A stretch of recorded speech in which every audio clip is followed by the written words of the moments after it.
Hello అండి, అందరికీ welcome to కొంచెం special dishes. Egg fried rice ఎలా చేసుకోవాలో చూపిస్తున్నాను. అది కూడా ఉడికించిన కోడిగుడ్లతో ఎగ్ ఫ్రైడ్ రైస్. ఇలాగా ఎప్పుడు చేసి ఉండవు, ఒకసారి తప్పకుండా ట్రై చేయండి, చాలా టేస్టీగా ఉంటుంది. ఎలా చేసుకోవాలో చూపిస్తాను.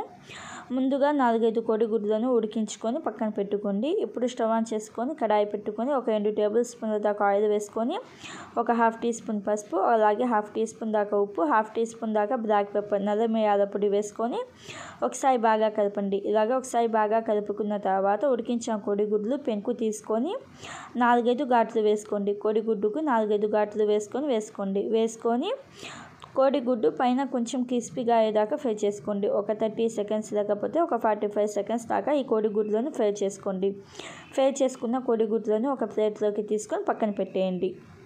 ఇప్పుడు అదే కడాయిలోకి దాల్చిన చెక్క, అలాగే స్టార్ అనేసి వేసుకొని 3 లవంగాలు వేసుకోండి. 3 లవంగాలు దాకా వేసుకొని బ్లాక్ పెప్పర్ నల్ల మిరియాలు 1 టీ స్పూన్ దాకా వేసుకొని వీటన్నిటిని ఒక 30 సెకండ్స్ పాటు ఫ్రై చేసుకోండి. లో ఫ్లేమ్లోనే ఒక 30 సెకండ్స్ పాటు ఫ్రై చేసుకున్న తర్వాత 2 పెద్ద సైజు ఉల్లిపాయలను పొడుగ్గా కట్ చేసుకొని వేసుకోండి. ఉల్లిపాయలు వేసిన తర్వాత ఉల్లిపాయలు కొంచెం పింక్ కలర్ వచ్చేదాకా ఫ్రై చేసుకోండి, సరిపోతుంది. ఎక్కువ ఫ్రై అవ్వాల్సిన అవసరం లేదు. ఉల్లిపాయలు ఇలాగ కొంచెం పింక్ కలర్కి వచ్చిన తర్వాత ఈ ఉల్లిపాయలు వీటన్నిటిని కూడా మిక్సీ జార్లోకి వేసుకొని పూర్తిగా చల్లారిన తర్వాత కచ్చాపచ్చాగా గ్రైండ్ చేసుకొని పక్కన పెట్టండి. ఇప్పుడు అదే కడాయిలోకి నెయ్యి 1 టీ స్పూన్ దాకా వేసుకోండి. నెయ్యి ఫ్లేవర్ బాగుండిద్ది. 1 టీ స్పూన్ నెయ్యి, అలాగే 1 టీ స్పూన్ దాకా ఆయిల్ వేసుకొని 2 బిర్యానీ ఆకులు, అలాగే 3 లవంగాలు వేసుకొని 2 మీడియం సైజు ఉల్లిపాయలను బాగా సన్నగా కట్ చేసుకొని వేసుకోండి. అప్పుడే టేస్ట్ అనేది బాగుండిద్ది.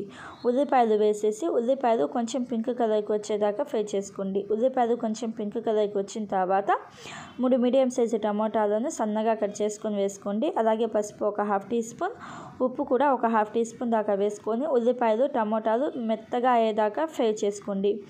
టమోటాలు ఉల్లిపాయలు బాగా మెత్తగా ఉడకాలి.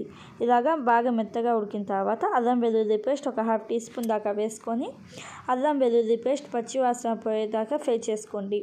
అల్లం వెల్లుల్లి పేస్ట్ పచ్చివాసన పోయి ఉల్లిపాయలు టమోటాలు మెత్తగా ఉడికిన తర్వాత మనం గ్రైండ్ చేసుకున్న పేస్ట్ వేసుకోండి.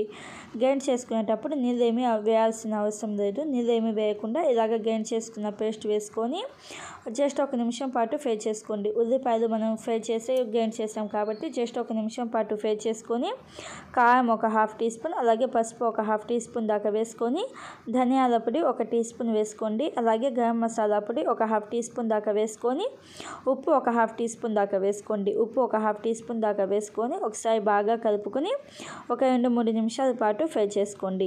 2-3 నిమిషాల తర్వాత 2-3 పచ్చిమిర్చి చీలికలు, అలాగే 2-3 రెమ్మల కరివేపాకును కూడా వేసుకొని లైట్గా ఆయిల్ సపరేట్ అయ్యేదాకా ఫ్రై చేసుకోండి. ఇలాగ లైట్గా ఆయిల్ సపరేట్ అవుతుంది అనుకున్నప్పుడు ఉడికించుకున్న అన్నం ఇలాగ విడివిడిగా చేసుకొని వేసుకోండి. ఇలాగ అన్నం వేసేసి అంతా కలిసేటట్టుగా ఒకసారి బాగా కలపండి. ఇలాగ ఒకసారి బాగా కలుపుకున్న తర్వాత మనం కోడిగుడ్లను ఫ్రై చేసి పెట్టుకున్నాం కదా, ఆ ఫ్రై చేసుకున్న కోడిగుడ్లను కూడా వేసేయండి. కోడిగుడ్లను కూడా వేసేసి మంట మీడియం ఫ్లేమ్లో పెట్టేసి బాగా కలపండి. ఇలాగా ఒకసారి బాగా కలుపుకున్న తర్వాత సన్నగా కట్ చేసిన కొత్తిమీర వేసుకోండి. కొత్తిమీర వేసుకునేటప్పుడు ఉప్పు కారం సరిపోయిందో లేదో చూసుకొని వేసుకోండి. నాకైతే ఇంకొంచెం ఉప్పు పడింది. ఇంకొంచెం ఉప్పు వేసుకొని ఇప్పుడు మంట హై ఫ్లేమ్లో పెట్టేసి ఒకసారి బాగా కలపండి. అంతా కలిసేటట్టుగా ఒకసారి బాగా కలుపుకొని మంట ఆఫ్ చేసేసి సర్వ్ చేసుకోవాలి. అంతే అండి, సింపుల్గా ఈజీగా ఉడికించిన కోడిగుడ్లతో ఫ్రైడ్ రైస్ అయితే రెడీ అయిపోయింది. తినేటప్పుడు ఇలాగ కొంచెం లెమన్ జ్యూస్ వేసుకొని ఉల్లిపాయ వేసుకొని తింటే అదిరిపోయింది. తప్పకుండా ట్రై చేసి ఎలా అనిపించిందో నాకు కామెంట్ బాక్స్లో చెప్పండి. Thank you, bye.